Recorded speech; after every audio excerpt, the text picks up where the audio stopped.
Kenapa sih pengobatan dokter nggak bisa gratis kayak pengobatan Bu Ida? Boy, empal gentong. Tenaga kesehatan adalah pekerjaan profesional. Kita punya kode etik, landasan hukum, kurikulum pendidikan, dan tanggung jawab atas keselamatan pasien. Beda ceritanya kalau tenaga kesehatan modalnya cuma bisa joget, pakai baju adat, sama ngolesin minyak.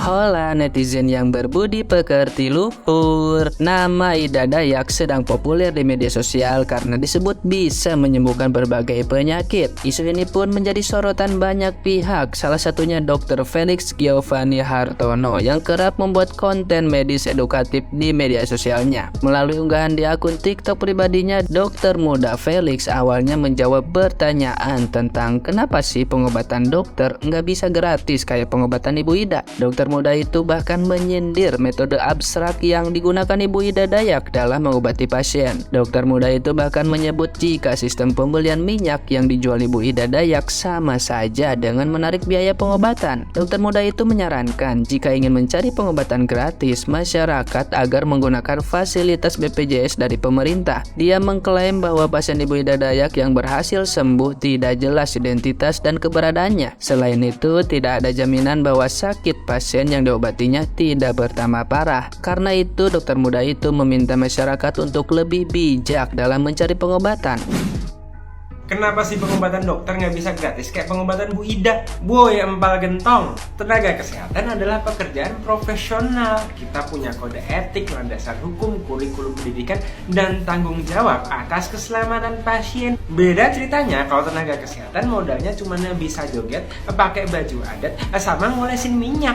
Nah itu nggak apa-apa gratis. Lagian kalau cuma modal minyak, mendingan ke Pangeran Arab tuh minyaknya pakai minyak bumi. Pengobatan alternatif yang kalian maksud ini itu emang gratis sih, tapi minyaknya bayar 50.000. Sama aja kayak pembelian dalam aplikasi. Mirip lah sama Spotify yang tiap beberapa lagu muncul roti dan selai, bunga dan bambang. Justru PBI BPJS dari pemerintah itu gratis berobat ke dokter.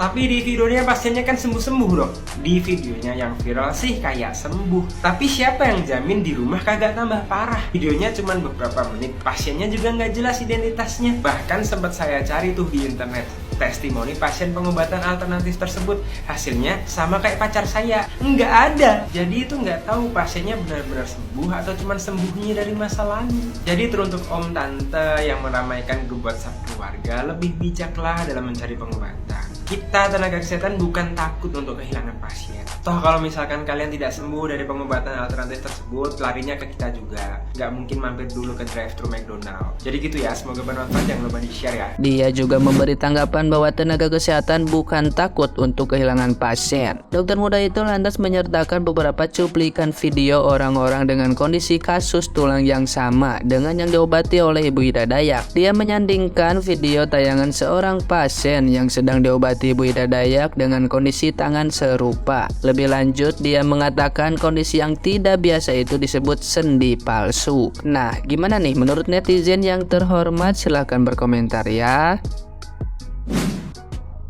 Ya memang benar ada kode etik, tapi kamu ya terus jangan banyak omong kayak gitu. Sekarang terbukti kok, kadang biaya di rumah sakit itu mahal. Kalau pakai BPJS kadang pelayanannya ya kurang bagus. Itu terbukti. Tanggung jawab gimana? Ponakan saya disuntik akhirnya folio juga nggak ada pertanggungjawabannya kok. Sampai sekarang besar, jalannya pincang. Ya memang kamu itu pinter dokter, tapi terus jangan nyinyir seenaknya gitu. Jangan terus merasa paling pinter, paling hebat gitu. Di sini aku mau memberikan sedikit tanggapan ya menurut saya pribadi gitu ya. Jadi sebenarnya banyak sekali orang-orang di sekeliling kita ini yang memang ekonominya itu sulit, bahkan ya pas-pasan cukup buat makan aja gitu.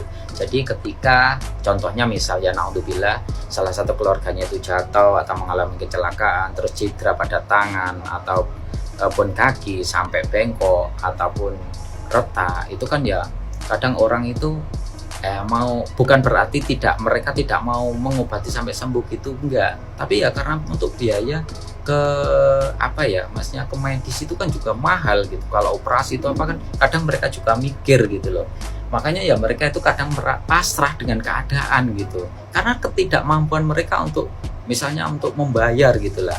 Lah alhamdulillah sekarang ini kan lagi muncul sekali fenomenal Ibu Ida Dayak gitu ya, yang Allah memberikan anugerah kepada dia mengobati secara gratis dan hasilnya juga memang jos gitu ya. Dan apa salahnya orang-orang yang selama ini ya mungkin merasa tidak mampu gitu ya, mencoba kepada Ibu Ida, barangkali jodoh gitu. Makanya kalau menurut saya ya, untuk para medis ya janganlah apa ya kayak apa eri atau gimana gitu ya, karena aku yakin namanya rezeki ya itu pasti sudah dibagi gitulah. Tidak mungkin semua orang itu akan berobat ke bidang, nggak mungkin gitu ya, karena beda juga pasti mempunyai keterbatasan. Makanya ya pasti ada rezeki untuk dokter, para medis juga akan punya rezeki masing-masing, dan Bu Ida juga akan memberi juga akan mendapatkan rezeki tersendiri gitu ya. Jadi ya kita bersyukur aja dengan adanya Bu Ida, orang-orang banyak yang terbantu. Ya, yang pastinya itu adalah orang-orang yang tidak mampu gitu, dengan keputusasaannya gitu ya. Karena ya banyak sekali kalau kita lihat yang dari kecil bengkok itu sudah bisa sembuh, itu kan ya Masya Allah gitulah, bersyukur aja. Gitu aja, terima kasih. Maaf gitu, dan maaf aku tuh cuma heran saja gitu loh, kenapa setelah ada pengobatan dari Ibu Ida Dayak ini kok banyak yang protes, padahal yang berobat dari dulunya lah memang nggak segitu lama ya viralnya Bu Ida ini, tapi kok belum ada yang muncul protes karena nyampe ke rumah sekarat lebih parah atau gimana gitu loh.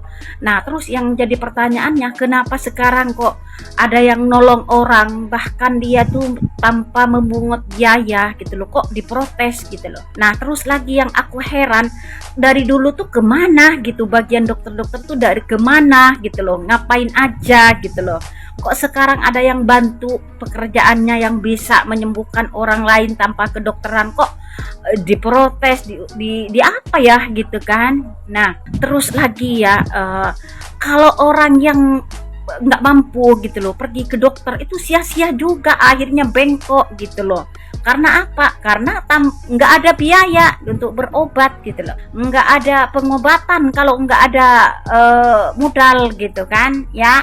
Nah sekarang kok jadi masalah, biarin aja gitu kan. Kalau Bu Ida ngobatin tambah parah, nanti yang jadinya Bu Ida kan yang kena, bukan kalian gitu ya kan. Nah terus lagi ya harus tahu yang dia harus tahu kan gitu loh, kalau ada perbuatan baik dari orang lain, kenapa gitu loh unsurnya itu selalu menjelekkan, menjatuhkan dan begini begitu gitu lah kan. Nah kenapa tulang bengkok dokter angkat tangan gitu, nggak bisa meluruskan, meskipun nggak sembuh nggak bisa meluruskan, keluar dari rumah sakit jadinya bengkok gitu loh, nggak bergerak atau gimana gitu. Tapi belum ada protes kan dari pasien-pasien yang diobatin Ibu Ida, belum ada protesan gitu kan ya. Nah khusus semuanya ya, maaf gitu, bukan menyalahkan, tapi kok banyak banget yang lewat di berandaku gitu loh kan, banyak banget yang lewat di berandaku menyalahkan, kayaknya itu menyalahkan gitu loh. Biarkan saja, kalau misalnya nanti yang berobat sama Bu Ida bermasalah, itu urusan Bu Ida gitu loh.